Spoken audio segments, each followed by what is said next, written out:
നമുക്ക് പോകേണ്ടത് കെ മുരളീധരൻ അതേ മാധ്യമങ്ങൾ കാണുന്നുണ്ട്. യെസ്, കെ മുരളീധരൻ വട്ടിയൂർക്കാവിലെ സ്ഥാനാർത്ഥി ഇപ്പോൾ മാധ്യമങ്ങളെ കാണുന്നുണ്ട്. തത്സമയം വട്ടിയൂർക്കാവ് എൻ്റെ സ്വന്തം വീടായതുകൊണ്ട് ഞാൻ പറഞ്ഞു ഇവിടെ മത്സരിക്കുകയാണെങ്കിൽ വട്ടിയൂർക്കാവ് എന്ന് ഞാൻ പറഞ്ഞു. അതുകൊണ്ട് ഇത് നേമത്തെയും തൃശ്ശൂരത്തെയും ഒരവസ്ഥയിലേക്ക് ഇതിനെ കണക്കാക്കേണ്ട ആവശ്യമില്ല. ഇത് ഞാൻ തന്നെ തിരഞ്ഞെടുത്താണ് വട്ടിയൂർക്കാവ്. കാരണം എനിക്ക് ഇവിടുത്തെ ജനങ്ങളെ എനിക്ക് വിശ്വാസമുണ്ട്. ബാക്കിയുള്ള സ്ഥലത്ത് ഇങ്ങനെ ഓരോ സ്ഥലത്ത് മാറി മാറി പോകുന്നതിനേക്കാളും നല്ലത് എനിക്ക് വിശ്വാസമുള്ളൊരു സ്ഥലത്ത് മത്സരിക്കുകയാണ് എന്നതുകൊണ്ട് തന്നെയാണ് ഞാൻ വട്ടിയൂർക്കാവ് സെലക്ട് ചെയ്തത്. ആ സെലക്ഷൻ ഒരിക്കലും മോശമാവില്ല. ഒരു കാര്യം കൂടി, ഒരു 21,000 ആയിരുന്നു കഴിഞ്ഞ തവണ പ്രശാന്തിന്റെ ഭൂരിപക്ഷം.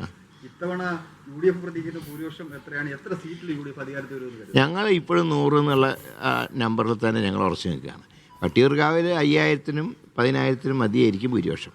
കഴിഞ്ഞ ദിവസം ഒരു കത്ത് കൂടി പുറത്തു വന്നിരുന്നു. ഒരു വിവാദം, പ്രത്യേകിച്ച് കെ സുധാകരന് സീറ്റ് കൊടുക്കരുത് എന്ന് പറഞ്ഞ് KPCC പ്രസിഡന്റും പ്രതിപക്ഷ നേതാവും അടക്കം ACC കത്തയച്ചു എന്നുള്ള രീതിയിലാണ് കത്ത് പുറത്തു വന്നത്. പക്ഷേ KPCC പ്രസിഡന്റ് പറയുന്നത് കത്ത് വ്യാജമാണ് എന്നുള്ള. അങ്ങനെ ഒരുപാട് വ്യാജന്മാർ ഇനിയിപ്പോൾ ഇന്ന് നാളെയായിട്ടുണ്ടാവും.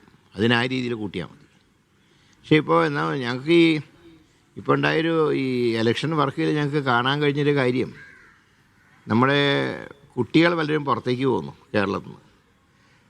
ഇപ്പോൾ ഞങ്ങൾ പല വീടുകളിൽ ചെന്ന് എത്ര വോട്ടുണ്ടെന്ന് ചോദിച്ചാൽ മാതാപിതാക്കൾ പറയും ഞങ്ങൾ 2 പേരുമുണ്ട്, മക്കളുണ്ട്, പക്ഷേ ഒരാൾ ഓസ്ട്രേലിയയിലാണ് അല്ലെങ്കിൽ ബാംഗ്ലൂരാണ്. ഇപ്പോൾ വിദേശത്തും കേരളത്തിന് പുറത്തുമുള്ള കുട്ടികൾക്ക് പോലും വോട്ട് ചെയ്യാൻ വരാനുള്ള താല്പര്യം കാണുന്നില്ല. അതിൻ്റെ കാരണം ഒരു നിരാശ അവരെ ബാധിച്ചിട്ടുണ്ട്. UDF സർക്കാർ അധികാരത്ത് വന്നാൽ ആ നിരാശയ്ക്ക് പരിഹാരം ഉണ്ടാക്കാനാണ് ഞങ്ങൾ ശ്രമിക്കുക. അതിപ്പോൾ ഞങ്ങൾക്ക് ഈ ഫീൽഡിൽ നിന്ന് നേരിട്ട് കിട്ടിയൊരു ഫീലിംഗാണ്. അവർക്ക് വോട്ട് ചെയ്യാൻ വരണമെന്ന് പോലുമില്ല. മുമ്പൊക്കെ ഗൾഫിലുള്ളവർ പോലും സ്വന്തം കാശ് കൊണ്ടുവന്ന് ഞങ്ങൾക്കൊക്കെ വേണ്ടി വോട്ട് ചെയ്യാറുണ്ട്. യെസ്, അപ്പോൾ വലിയ ആത്മവിശ്വാസത്തിലാണ് അവസാന നിമിഷവും കെ മുരളീധരൻ വട്ടിയൂർക്കാവിലെ UDF സ്ഥാനാർത്ഥി.